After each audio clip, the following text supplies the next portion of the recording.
I'll take this opportunity to introduce Mr. Rahul Kumar, our next speaker, to the audiences. Mr. Kumar is an artificial intelligence scientist, deep learning practitioner, and independent researcher. He has authored two books, Python Deep Learning Projects and Python, Beginner's Guide to Artificial Intelligence, and few research publications on biomedical bioimaging domain.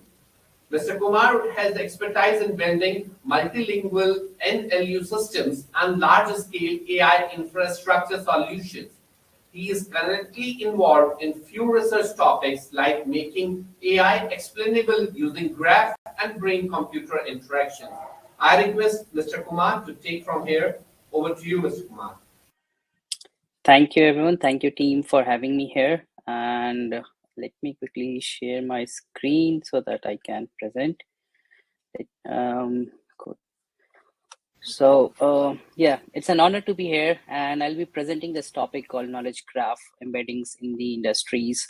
This topic is important for us because we have lots of research being going around in the industries, in the research academia, but very fine of these technologies goes into the market and actually being used by the people. So that's the point. Key idea about using knowledge graph as a topic. So we are living in this era of intelligent economy. This shift has happened over the period of time where we started from the intelligent sides, where the insights were the key aspects. Around 1970s, the facts and all the ideas that were captured as important factors were used to basically transition in making decisions. And then these insights were being served as services to scale it up to the multiple level. And in 90s, this became a key aspect of being able to serve to the industries. So once this became a mainstream, this got packaged very well, and it was able to serve to the millions of the customers by converting them into a software packages. And that transition happened around 20s, which became as a software as a service, which was a key aspects in the industries where most of the companies started using softwares, delivering these software services to the major groups. Now in this current era, we are into the age where the intelligence is being used as a services, and we are moving towards the place where we can use intelligence as a service and package it together to serve the better good. We have seen that the evaluation of the AI market has been 60 billion at the moment, being projected by Gartner, and 60% of the industries, major industries, uses these AI solutions in their product. And most of these solutions in the competition has been capturing 1.2 trillions of dollars in the market. And this is a jaw-dropping success. We have been seeing this success through across the world, and it's growing rapidly. And we are seeing a tremendous amount of interest around the domain of using AI into the industries.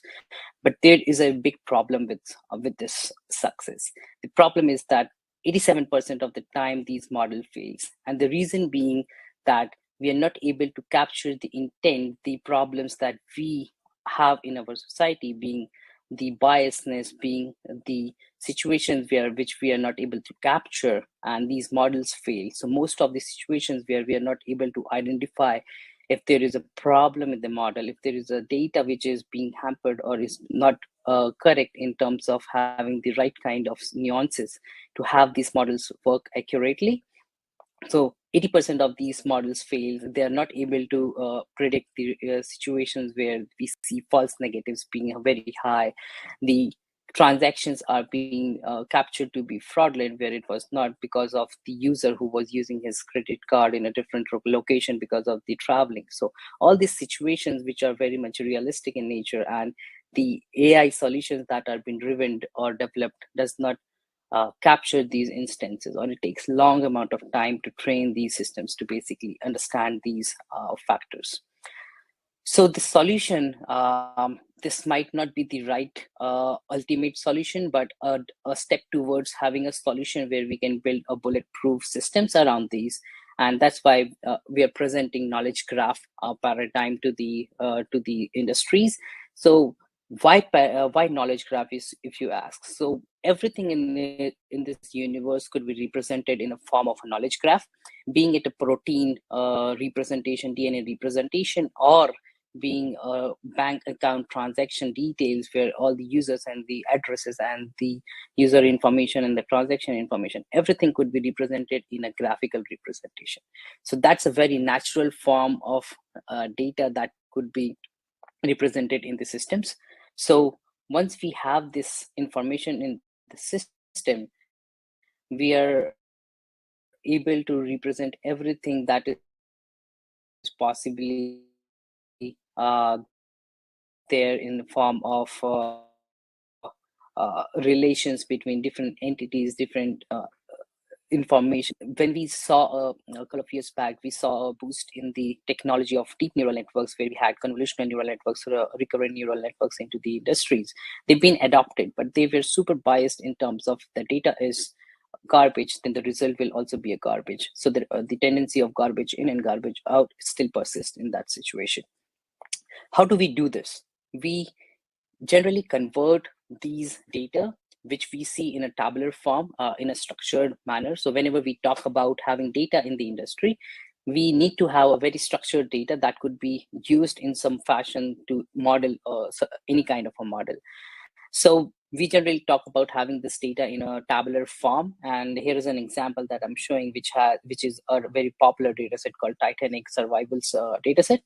So we can see that we have a passenger ID which survived or not survived, 0 being not survived and 1 being survived. And the other features and the properties of that particular passenger is the attribute of this passenger is on the rest of the columns.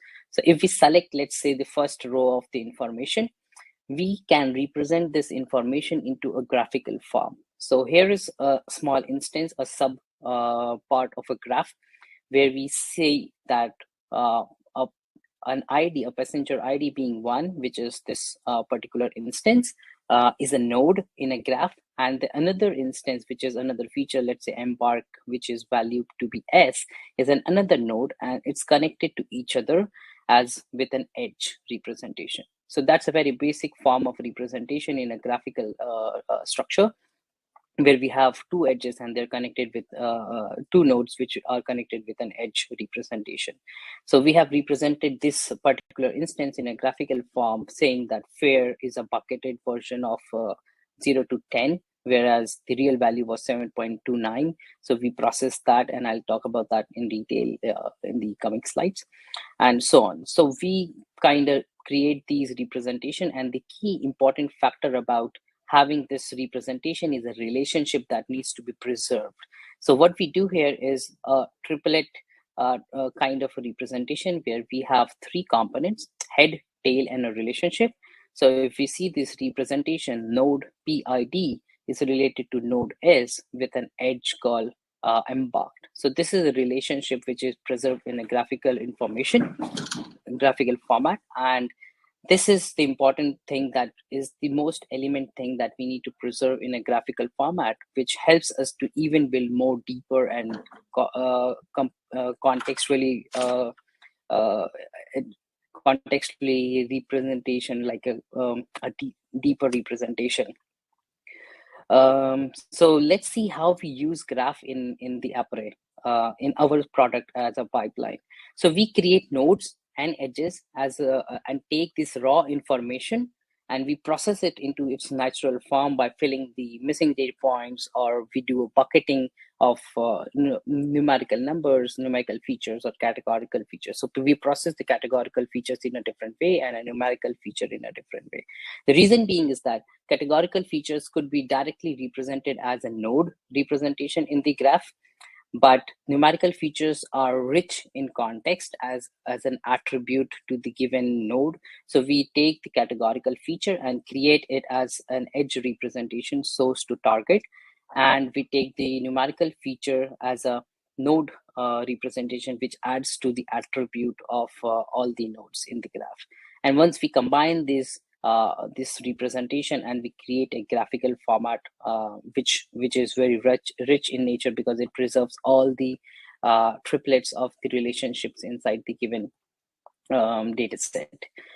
The key aspect that we have added into the pipeline is being able to understand the quality of the graph that we are creating. So we are using scale divergence and various other matrices to basically understand how rich context, how rich a particular semantics has been learned. So if you try to visualize the two nodes in the graph, one being survived and one being not survived, needs to be far away in a latent space, because there are two different concepts in its own. So if a representation of a graph can preserve this information and say that these two graphs are far enough in maybe a Hamilton distance or by any other Euclidean distance parameters, then that is a true nature of the data that we see in the given graph. So we have done a couple of experiments using different kinds of algorithms, being HOPE, TPOC, verse line, SDNE, node-to-vec, and I iterated it with different size of the dimension vectors, the embedding dimension vectors, which I'll talk about in detail later. So we have seen that node-to-vec and deep walk models are fairly much richer in terms of understanding these contexts, the semantic context. So zero 5 being more minutes, Rahul. 5 more minutes. You can continue. Try sure. to wind up.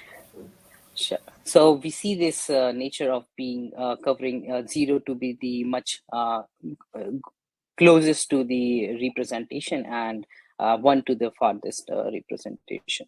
Then we use this matrix to basically loop iterate the given data set, and this graph only gets created if the matrix approves the criteria of being getting evaluated in a right way, and if the semantics are being learned appropriately. Once we have this pipeline ready, we generate an embedding out of this. So this particular embedding process is the representation of one node to be represented as an embedding vector of 128 dimension or any. And then the way we do that is performing random walks in the given graph representation. So each node can walk on randomly in the given graph, and we accumulate that information and pass it through the word-to-vec algorithm, which helps us create skip gram models, and then we can have an embedding representation for each node in a latent space. So this is the graph embedding that is really rich in context, and it has lots of properties associated with the given singular level data set. So a couple of applications that we have tried using graph embeddings in our system is being able to detect communities. So uh, if there is a group of people who survived, so what are different kinds of inherent properties that these users, these candidates had. So in this particular instance, we can see that there were no real connections between the actual passengers or the entities or the users. But the algorithm using, let's say, Louvain for the community detection, we can see that there are 7 different communities and 7 unique properties for these users, which are really important. And we can add this information back into the model to make it more realistic to the nature in the real world. So we have this interface in our platform where we can see that all the fraud instances and the non-fraud instances on this particular graph has shown that all the frauds are on the right hand side of the plot and all the non-frauds are on the left hand side, which is an interesting property. And also we can see the same graph with overlaying different properties that says category to be transportation or travel or so on. So we can see that all the transportation related categories are non-fraud categories, and most of the other properties like sports, health, home, other services, they are more prone to the fraudulent cases. So these are the kinds of insights that we can build on top of using graph and leverage it to make our models better. The last application that I would like to discuss is the link prediction. So many instances there are cases where we see passengers which are having no unique representations, but we can predict or detect some kind of relations between these instances, and which is not actually present in the given data set, or does not really is not appearable in the first instance. But once we start looking into the link prediction cases, then we can evolve and discover some new relations, some new features that happens in between these nodes. So that's a really nice way to cover up with new properties that is not there in the natural form of the dataset. So these are the two key properties that we are using in our application to make our models more realistic and evolve over the period of time by adding these components, these features back into the system. So thank you for hearing me out, and I'll be here to answer any questions if there is. Thank you.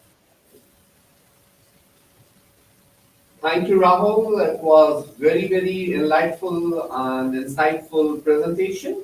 You have done a complete justice in delivering on knowledge graph embedding in industries. Beautifully presented. I, on my personal behalf and on behalf of Society for Research and Development, thanks for your time for delivering the invited talk in IconWest 21. And we are looking forward to hear you on multiple occasions, multiple times. Thank you very much. Thank you so much.